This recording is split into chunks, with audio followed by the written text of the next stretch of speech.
Coming up on UGTV, Standing Committee Meetings of the Unified Government of Wyandotte County, Kansas City, Kansas. A meeting of the Neighborhood and Community Development Standing Committee. This will be followed by a meeting of the Economic Development and Finance Standing Committee.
Well, I will just let those of you who are sitting back there know that at the moment we don't have quorum for our first meeting. So we're going to wait just a couple of more minutes and see if we get quorum. And then if we don't, we'll make a game time decision on our second committee meeting.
Oh, it's just the updates. Yes, that's fine. Yeah. Commissioner McKiernan, I just want to let you know that the county administrator just stated that if we wanted to, we can do the presentation from Dan Lowe. It does not need to have the meeting called to order on the next meeting. Well, that'll have. Yeah. We've got Jeff Bryant here, so we have a Quorum. for our next meeting. Okay. It's only this first one. Yeah, I understood. Okay.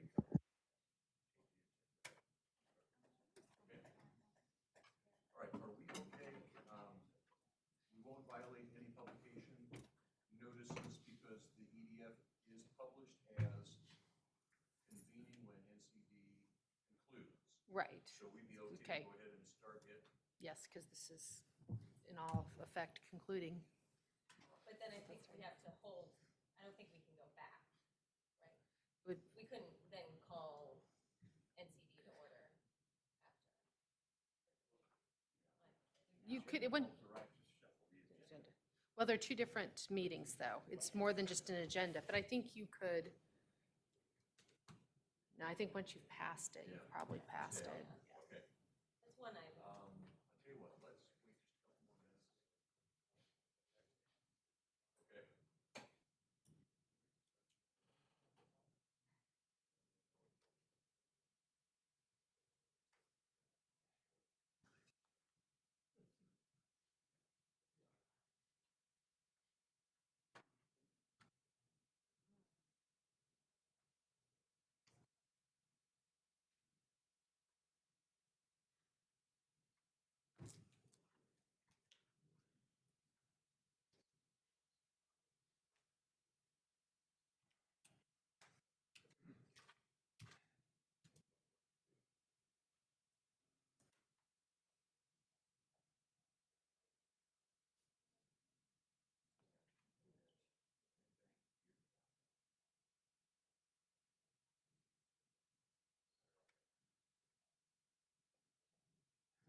All right, we'll give the folks in the control room the heads up that we're going to go ahead and start this meeting.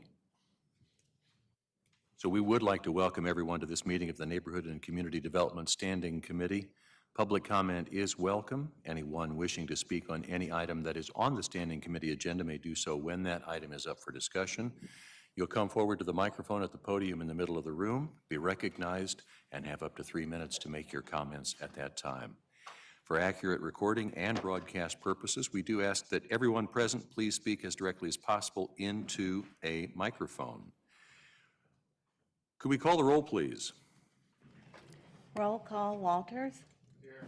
Murguia. Here. Townsend. Burrows. Here. McKernan. Here. In terms of revisions, since the original agenda was published on October 28th, we have had one revision, and that is Catherine Irwin, who was scheduled under the public agenda to make an appearance and present to this committee, was unable to be here tonight. She's out of town. She has rescheduled for December 2nd, so there will be no public agenda on tonight's meeting. That takes us to our first item of business, which is approval of our committee minutes from the September 9th meeting.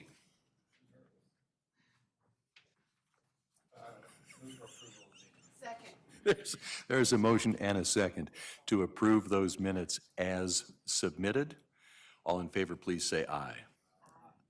All opposed, same sign. Those minutes are approved as submitted. That takes us to our committee agenda. Land Bank business is item number 1, so I'll turn the floor over to Mr. Slaughter. Thank you. Good evening, Commissioners. We have a brief program tonight, so let's get right at it. We have one application. It's under the new construction. This will be for a driveway. The applicant is current on his taxes and has no code violations. The property is 826H South 10th Street. It's in red on your screen. The applicant's property is 828 South 10th. And this applicant recently bought this house to renovate and went out and took a picture this morning. And the lot where part of that little trailer is on is the land bank lot in question. And that's the request tonight, is to approve to move on to the board for final approval. I have a quick question. Whose district is that? District 2? Fine. Yeah. I think I can almost remember exactly where this property is, and so I have no problem with it.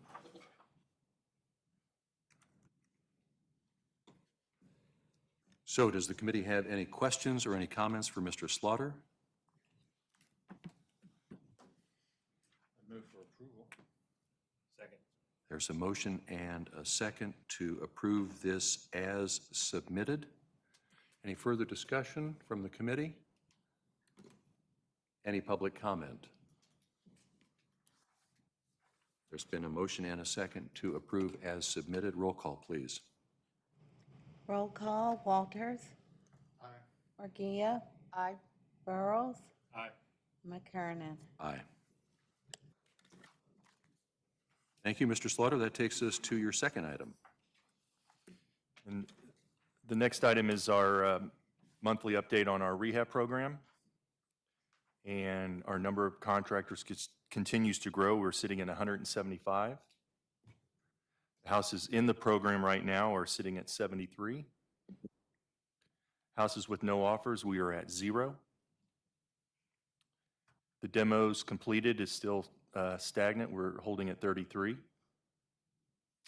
Houses recommended for demo has increased to 16. Houses with the rehab started is now at 51. Houses awaiting closing is stagnant as well. We're still sitting at 4. Our completed rehabs is now up to 45. And that's the rehab update. So I have a quick question. So why are we not demoing houses? It seems like that was level for. Yeah, a lot of the houses that we requested recently are in historic districts, so there's extra steps the demo process has to go through, landmarks commission, that type of stuff. So it just adds a little extra time to it. Okay.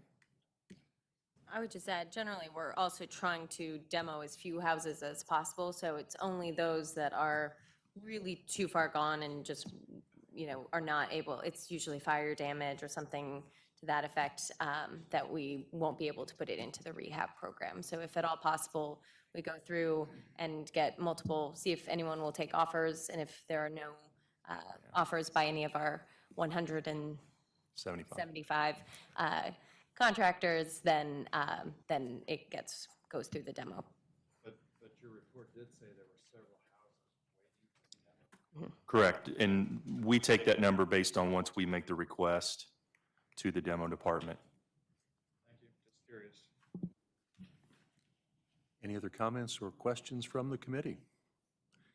Mr. Slaughter, as always, thank you. Appreciate it. Since we have no public agenda tonight, that brings us to the end of the Neighborhood and Community Development agenda. This committee is adjourned. We'll allow a moment for BPU Board Member Bryant to make his way up to the table, and then we will convene Economic Development and Finance.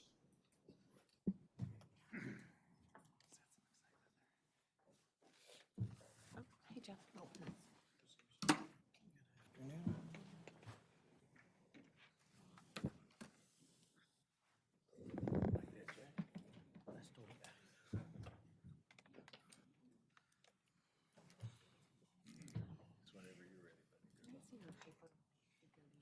I was born ready.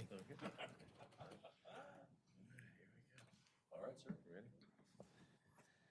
All right, for the second portion of our meeting this evening, I will now call the meeting of the Economic Development and Finance Standing Committee to order.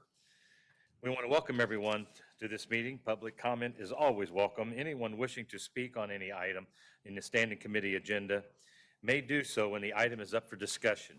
You will have up to 3 minutes to state your comments. We ask that you please come forward to the microphone and you will be recognized. But for accurate recording purposes, we ask all present to speak directly into a microphone. Would the clerk please call roll? Roll call, Bryant. Here. Walters. Here. Margia. Here. Townsend. McKernan. Here. And Burrows. Here. Next item on the agenda is the approval of the August 19th, September 9th minutes. Is there a motion? Move to Second? approve as submitted. Second? There is a motion and a second to approve the minutes of both months.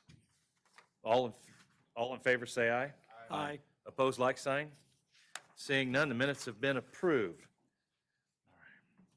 We have 3 items on the agenda this evening. Item number 1 is a report on the third quarter investment report. I'll ask Andrea Parra, our Deputy Director of Revenue, Treasury Department, to present this item. So welcome to the committee. Thank you. How is everybody? Be pretty brief, of course. Rick's treasurer, obviously not here, so we're going to go through this for you. Going to report on the cash report for quarter 3. A few stats to go over. Our average yield, 2.18. Let's see, weighted days to maturity has gone down a little bit, 309. I apologize, there's an oversight on the black box there. It says 401, that is incorrect. That was supposed to be 309 as listed. In the middle there, that was my fault. It has gone down a little bit due to some reinvesting that we've made, some more short-term investing that we've done in the last few quarters that have made that go down a slight change. As far as the portfolio components, 32% in cash, and then we have about 68% invested. Next slide, key metrics. Our average yield, 2.1, is also down a little bit from quarters 4 of last year and the first quarter 2019. We will note that we still are above the benchmark, which is 1.76%. That's due to holding the investments for a little bit long-term, and then the Fed rate did decrease last few quarters. And our portfolio size increased slightly due to some property tax that we're holding for distribution for next quarter. Unfortunately, something we have to report is that the limit within the single institution has dropped out of compliance again. Can you pull that microphone just a little bit? Sorry. There we go. Can you hear me now? Yes. Great. Down. Okay. Sorry about that. One of our institutions did fall out of compliance by 1%. I think most of that is due to less of property tax that we're holding. We got more current tax in the due date as opposed to what is usually the case during this time period. We had a lot more collections. But I can tell you that one of their major CDs did mature this morning, so that will also knock them right back down in compliance for next quarter, definitely. Commissioner McKiernan? Can I just ask, okay, so as I recall in our last quarterly report, that was in compliance, and what you're saying is that this is just a short-term deviation. Correct. And that we'll be back where we want to be at our next report. Yes. All right. Correct. Thank you. And I'm talking 1%. So it's at 26% as opposed to the 25 we would require. A few other things to point out. Right now our portfolio is at $214 million. 59% of that is CDs, and then the other 9% is agencies. A few differences. The Fed agency did decrease 22% of our portfolio from quarter 1, but correspondingly the CD percentage did increase from 59%. We've just been holding a lot more CDs and getting a lot more local interest than having to go out to the agency as a level. And then just a few things that have happened. As I noted, there was a Capital Federal maturity that did happen. Date was the 26th. It did mature this morning. And then we did a lot of activity that also matured, showing all the list there. It's about $63 million in maturities. And then I'm going to have Kathleen go over this one for us. All right, so this last one we've added to the presentation just to give a little context. So you realize that as the previous slides point out, there's about over $200 million in our investment, cash and investment portfolio. Much of it is restricted.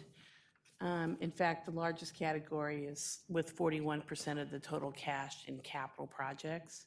That includes bond proceeds that we issued for temp notes and other bond proceeds that are specifically designated for capital projects. For example, the juvenile center, and then the other many projects that we issued for in the temp note. So that's 41%. 8% of the cash is sitting in the two city and county bond and interest funds. 12% of the cash is restricted for enterprise fund activity. That would be storm but mainly the sewer fund. The general fund has 26% of the funds, which is the amount that's more available for our operations. Okay. So that's all. Happy to answer any questions.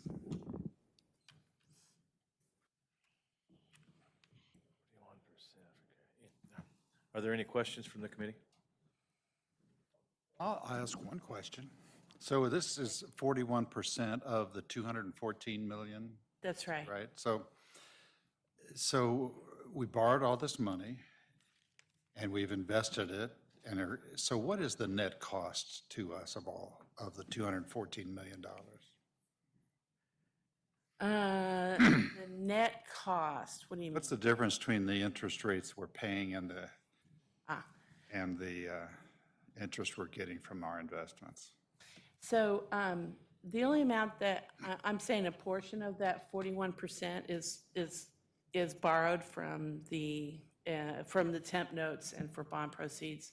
I'm not necessarily saying that the entire 41% is debt. So I don't remember offhand how much, but I can tell you that our temp notes were sold at, I think, somewhere in the neighborhood of 1.8. I'm not remembering exactly. And our investment yield is on the previous page. So as of this date, it's averaging 2.1. So we're earning a little bit more on our investments, at least the amount that we borrowed for temp notes, than what we're paying in temp note costs, interest costs. When there's they call that arbitrage. When there is an arbitrage, we're required to make a report to the Internal Revenue Service. It's called arbitrage rebate calculation. And we actually have to cut a check for the interest earnings difference. Okay, great, thank you. In previous years, we've had to cut that check. I think last year it was around $140,000.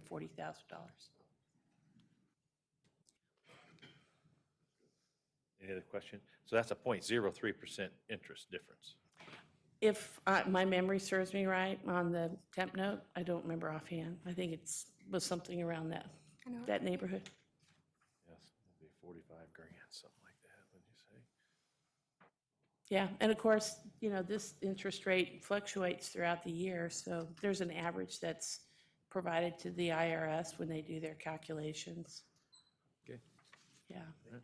Any other comments, questions? Please proceed. That actually was the end of our presentation. Any other questions? Of course. Thanks for having me. Does anyone from the public wish to address this item? This item is for information only. Please note no one has stepped forward for public comment. Committee, we will take up item number 2. We'll wait just a few minutes for our next conferees.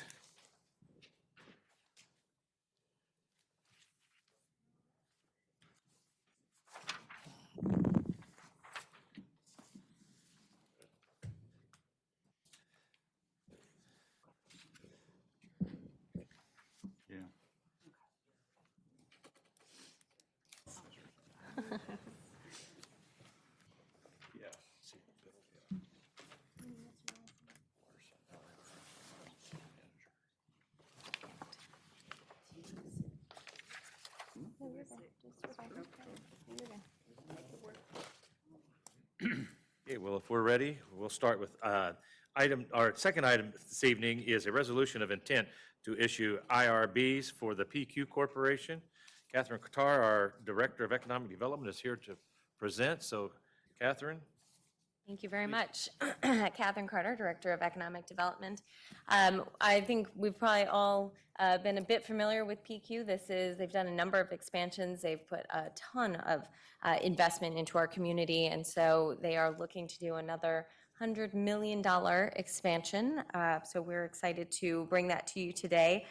For a quick overview, because I have attempted to explain what they do and it has never gone well. So I have Tony Larsen, who is the plant manager, here to actually give you a real explanation of what PQ does. So Tony, I will. Catalyst. Well, thank you for having me, first of all. Well, welcome to the meeting.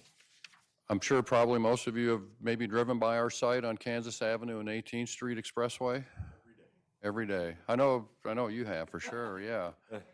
But, yeah, we just to give you a quick little history, I don't want to steal your thunder if you're going to talk about it, but our plant was built in 1915, so we've been there quite a while. We had a 100-year celebration a few years ago. But really, most of the expansion has happened, say, over the last 10 or 12 years. Our company's put in well over $200 million, approaching $300 million of expansion. And I've been the site manager there since 1999. So when I started there, we had maybe 90 some employees, and now we have 100 and we're in the 160s.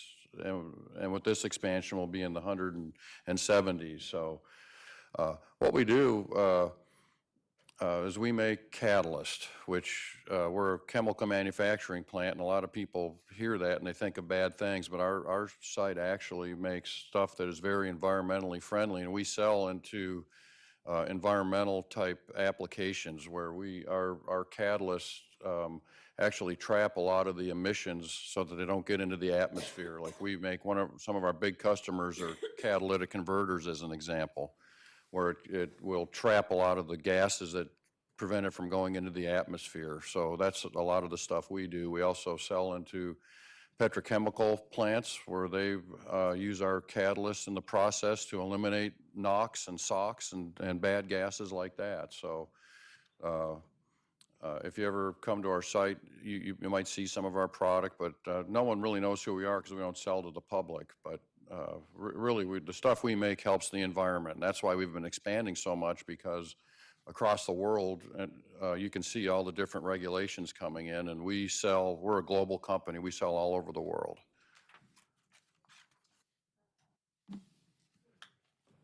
As you can see, that's where they're located, at 1700 Kansas Avenue.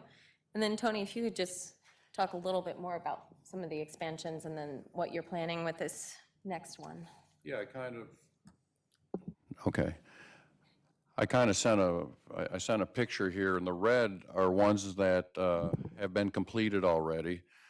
Like that, say, Building 38, that was probably one we were here for maybe 5 years ago getting some tax credits. So specifically, the two that we're working on for this one, and right now, if you drove by, you said you drive by every day, you see a new building going up, and that's where that, on your right-hand side, that's that one circle that we have there. That's a new building that's being built. On the very north end, that's another building that we had built already a few years ago, because with some of the big expansions we did, we built the infrastructure, but now we're going to be expanding one of the main production lines within that building. And those are really the two big items that we're going to be doing. And all the red ones have been stuff, I told you about the $200 million or whatever. 200 to 300 million have been all those other ones. And one of the things I'm proud of too with all these expansions is the front of the site. We did a whole site renovation coming into our plant to make it, one, it's aesthetically much more pleasing, but two, it really helps with all the trucks that we have coming in, that has made the flow much easier, and it's very nice looking. I think has added quite a bit to the neighborhood, actually. And this is kind of an overhead. The green is what we already own, and you can see in the lower left-hand corner, we just bought that piece of property that has been, so we did all this beautification, and we still had someone own that piece of property there that looked pretty poor, to be honest with you. And we bought that, and right now we're in the middle of remediating and cleaning that, and we're going to turn that into parking and roadway, and that we'll have the whole front, for the most part, in front of our plant. The stuff in the red we do not own. We also own, we bought a few years ago, you can see in the lower right, that's 1400 Kansas Avenue. Our goal ultimately would be to own that whole section someday.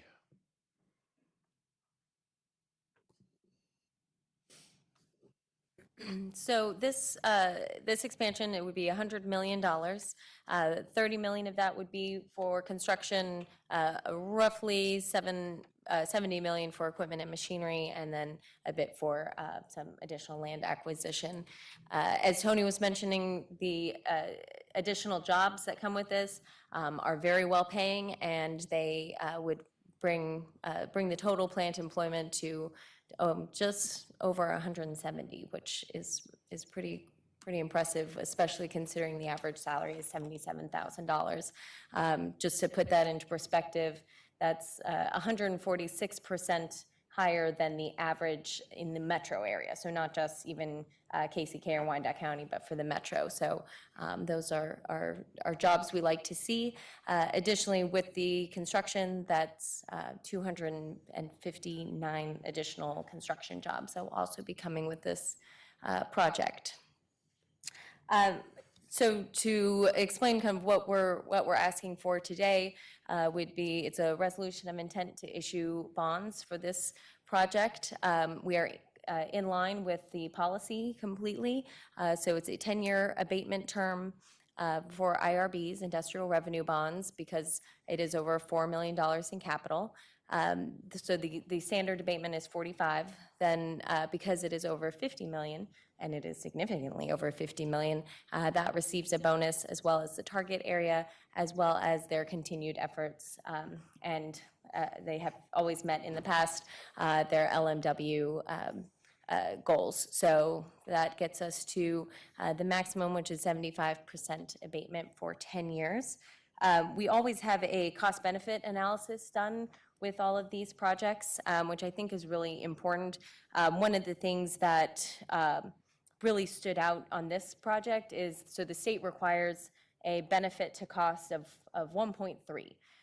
So you're definitely getting more than your dollar back for every dollar that gets spent. You're getting $1.30 back. For the city, they're actually getting over $3 back for every dollar, and actually the state is getting almost $6 back for every dollar. So I think they would like this, but all taxing jurisdictions do meet the 1.3 and are significantly over in many cases. So we think this is a pretty good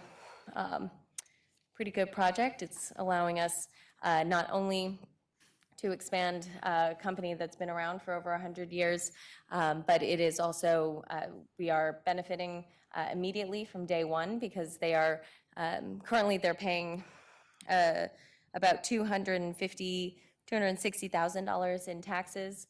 As a couple of the other abatements roll off, that will in a couple years get to about $700,000. So that will be before any of what we're talking about today. They'll be paying $700,000. That's not changing. In addition to the $700,000, starting year one with this expansion, or once the expansion is complete, the incremental property tax abatement or property tax value will, they'll be paying over $300,000 during the course of the abatement. So that's the 25% of the total that they'll be paying. And then at year 11, that will increase to 1.5 million. Again, that's would be all in addition to the $700,000 that they will be paying throughout this. So I think this is a good deal for one of our oldest companies, and would like to see them continue to expand. And if you have any questions. Any questions from committee? Whereas I don't have a question, I just, Mr. McKiernan. a couple of comments. Since I am very familiar with this site, I'd like to thank you and your company. And I think that this is an example of a really, first of all, you have made amazing improvements. And I'm thrilled to find out that you bought that property that has been so abandoned and overgrown all these years.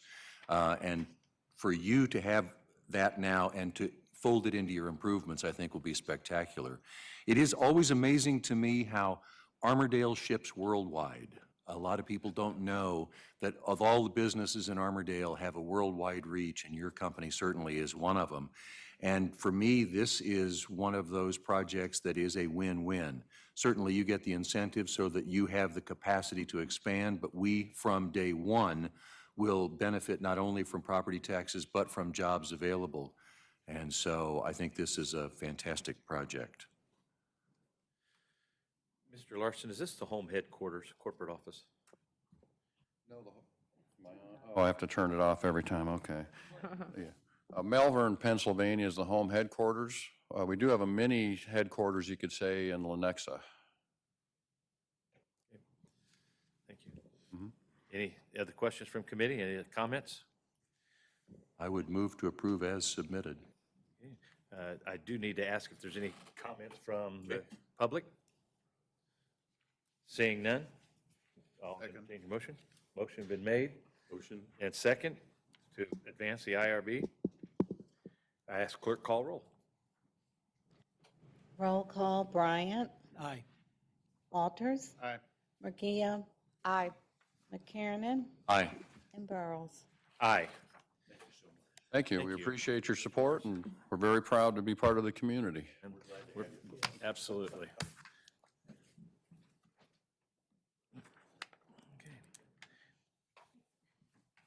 Our third item on the agenda this evening is for information purposes only, and it's an update on the Legends Parking Garage and Apartment Project.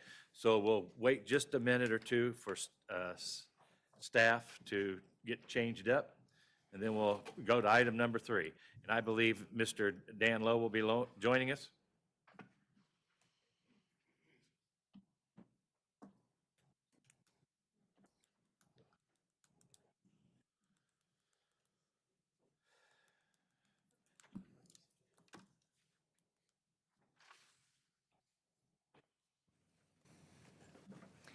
All right, thank you very much. So this, again, is for information only. This is a project that we passed an intent to issue IRBs about 3 years ago. So we are excited. There's been a lot of movement of late, so we're excited to have Mr. Dan Lowe come back and introduce us to the developer and hear about when we can start breaking ground. As noted, I'm Dan Lowe. Thanks for your time. I'm with Legacy Development. We are the managing partner of the Legends and a lot of the peripheral development there. I'm happy to introduce John Murphy tonight. John has been able to figure out the complicated nature of the apartment project we've proposed for the Legends, and I wanted to take this opportunity tonight to have John tell you a little bit more about himself and the project that he intends to do here with us at the Legends. So I'll pass it along.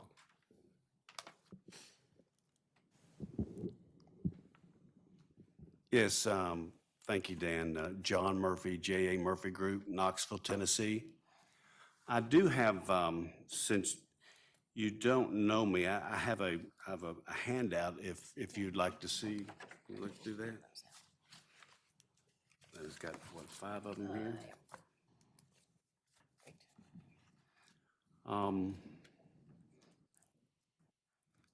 I'm not new to the area. I have built in Overland Park, a 270-unit community on 159th, 161st, and Metcalf. Started that project in 15. Sold that project earlier this year. Also, we have one under construction in Olathe, 238 units. This is a 4-story interior corridor elevator type situation. And this would be our third project here in the Kansas City area. I started looking for other areas back in 13 and studied 5 cities, and Kansas City stuck out head and shoulders above all the cities that we looked at. So we're really excited about Kansas City and what we've done in the past and what we'd like to do in the future. We'd like to think that this is a second home for us here. Well, we'd like to always to have a few developments here. This will be our second community with structured parking. We have a 158 units in Chattanooga, Tennessee, in the CBD there, that is about ready to come online. 196 parking spaces, 158 units on an acre and a half, 5-story, what they call a wrap. So we were excited about that. Dan told us about this development about 8 months ago, and we've tried to get our arms around it, and we think we have. And I do have, as you can see, experience in this work, and we'd hope to start, the first quarter of 20. Probably now it's basically November, so we probably have to push it back to the second quarter of 2020. If I could, I might just add, I noted earlier that John was able to figure out the complicated nature of this project. I know building apartments may seem simple, but when you have a parking structure as a podium for the apartments, it not only adds cost, expense to the construction of the apartments, but it also adds another level of sophistication structurally and operationally. And we talked to no less than 25 developers about this opportunity, trying to make sure that they understood those complications, were able to get their arms around those complications and operate a successful project here. You know, we've got a lot invested in the Legends property, continue to reinvest in the Legends property, and we wanted to ensure that we experience success here with this project. And I can tell you, of all the people that we interviewed and met, by far John's qualifications, the quality of his developments rose far and above everyone else that we spoke with. I think one of the reasons too that John mentions not being able to start until the second quarter of 2020 is because the design of these projects is also quite complicated. So there will be a design process for the parking structure and then a design process for the apartment structure. The parking structure will probably take, I'm guessing, around 6 months or 8 months to design, and then John, with our assistance, will start construction on the second parking structure, and then they'll go with the apartments on that podium once the structure is complete. Any questions from committee? Yes, Brian. I just want to confirm in my mind that I know where it is we're talking about again. So we're on the southeast corner of Village West Parkway and Parallel, right? And it's immediately west of the existing parking structure. And as I remember from the earlier presentations, the new parking structure is about the same profile, but because the land is higher, it almost gets hidden. Correct. And then the apartments rise above that, and they'll be what's really visible above street level. That's correct. Right. Yes. And there will actually be a bridge between the two structures, so you can traverse between one parking structure and the other. And remind me as again, currently what- planned. You probably just said it, and I was looking at these papers, the number of units that we're anticipating here? Right now, around the 230. Okay. 230 units to 250. Beautiful. Thank you. Right. So how many additional parking spaces besides the residence spaces will be added for the shopping center? So we have a promise to develop 350 stalls for the public. Under any circumstance, there will be 350 new public stalls. And then John would have the ability to do up to another 300 for the apartments if he so chose. So up to 650 stalls can be built. We may not build all, or John may not build all of those. It depends on his final count, I'm sure, of units. Will the residence parking be gated or something so that the shoppers don't block out the residents? Yeah. Yes, it'll be separate. And Mr. Murphy, you said you would get started most likely the second quarter of 2020. Yes, sir. Is there any chance that you may not get started in that particular time frame? Well, we have the design team engaged, and you know, we've gotten everything ready to go. We just need to get, you know, the approval and know that we're actually the developer so that we can start spending money. There's with the development agreement associated with the parking structure, we'll be back in front of you for an assignment of the development agreement so that John can actually take on that role. We'll stay involved just with our relationships and experience here, but John will actually become the developer of record, and that's the next step in this process. But we don't anticipate, you know, we know how the UG works. This is John's first experience out here. He doesn't know how efficient you guys are yet, but he's going to find that out soon. So I don't anticipate that there should be any challenges in starting in the second quarter if things go as we've experienced historically.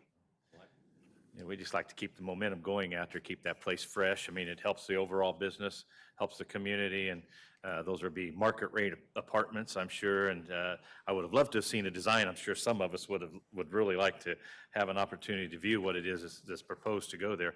But Mr. Murphy, I think you'll find that our community is well versed in being able to assist you in moving along. We have quite capable professionals that work for the unified government. Dan's had a tremendous amount of experience working with the unified government. We stand ready to help, but I do look forward to seeing you come back before the committee before long. Thank you so much. Thank you. Is there anyone from the audience who'd care to make a comment about this? This is for information purposes only. There will be no action. So seeing no comments, anything else you'd like to present? With that, Appreciate it. we're finished. That is the final item on the agenda this evening. I want to thank the committee for coming out tonight, and be safe going home. And with that, we're adjourned. Okay.